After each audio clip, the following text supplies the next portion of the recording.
আজকে আমরা মাথার মধ্যে টুপি দিচ্ছি, মাথার মধ্যে পাগড়ি পরিধান করতেছি, হাতের মধ্যে তসবিহ।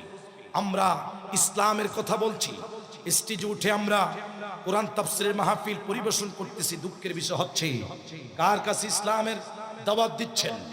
আপনি মৌলবী মুফতি সেটি স্টেজে বয়ান করতেছেন।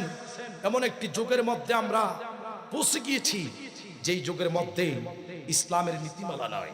বলে হুজুর কিভাবে? আজকে বাংলাদেশের মানুষ এত নিকৃষ্ট মানুষ। বলে হুজুর কিভাবে বলেছেন? বাংলাদেশের মধ্যে একজন নারী কুকুর মেরেছে, তার নামে মামলা হয়েছে। আপনার ইতিহাস দেখেন নাই?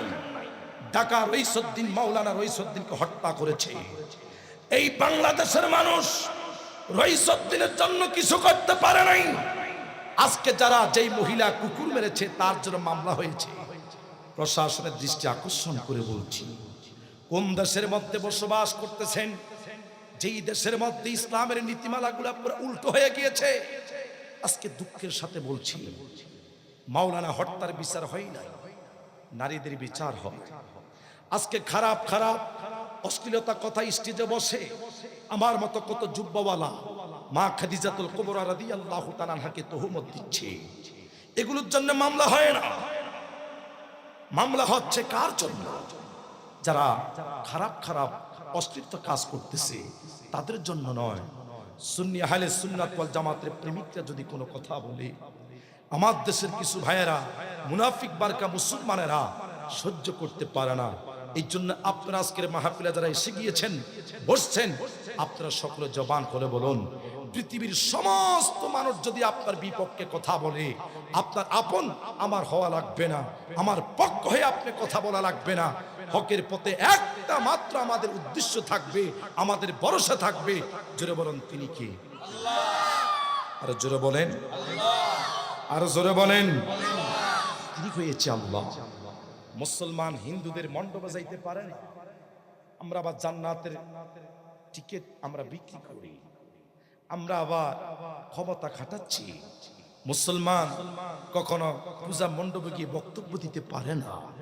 তারা হচ্ছে বেদীন। আমি তাদেরকে ক্রিটিসাইজ করে কথা বলি না। আমরা মুসলমান, টুপি লাগিয়ে হাতের মধ্যে তসবিহ, পেশ মুসল্লা দাঁড়িয়ে আপনি ইমামতি করতেছেন। দুঃখের বিষয় হচ্ছে মুসলমান মাজার উপরে নির্যাতিত করে আর মন্দির ভাড়া দেয়। কথা কোন ঠিক কিনা? এই ধরনের ওলামায়ে কেরামের জবান থেকে যদি আলোচনা শুনে, আল্লাহর শপথের কসম জীবন পরিবর্তন করতে পারবেন না। ডান হাত তোলা বলেন ঠিক কিনা? আরো যারা বলেন ঠিক কিনা? যেই সমস্ত মুলুবীরা মাথার মধ্যে পাগড়ি পরিধান করে জুমার দিন মসজিদের পেশ মুসল্লা দাঁড়িয়ে হকের পক্ষে কথা বলে, এই ধরনের মুনাফিকদের হাতের মধ্যে লাঠি চটা দিয়ে রাত 2টা বাজে মন্দির পাহারা দেয় আর মাজার ভাঙে, তারা ইসলামের দুশমন, ইসলামের শত্রু। আজকে থেকে আমরা প্রমাণ করেছি, তারা যদিও মুসলমান দাবি করে, মুসলমান হতে পারে না, ইহুদিদের দালাল। ডান হাত তোলা বলুন ঠিক কিনা? দুই হাত তোলা বলুন ঠিক কিনা?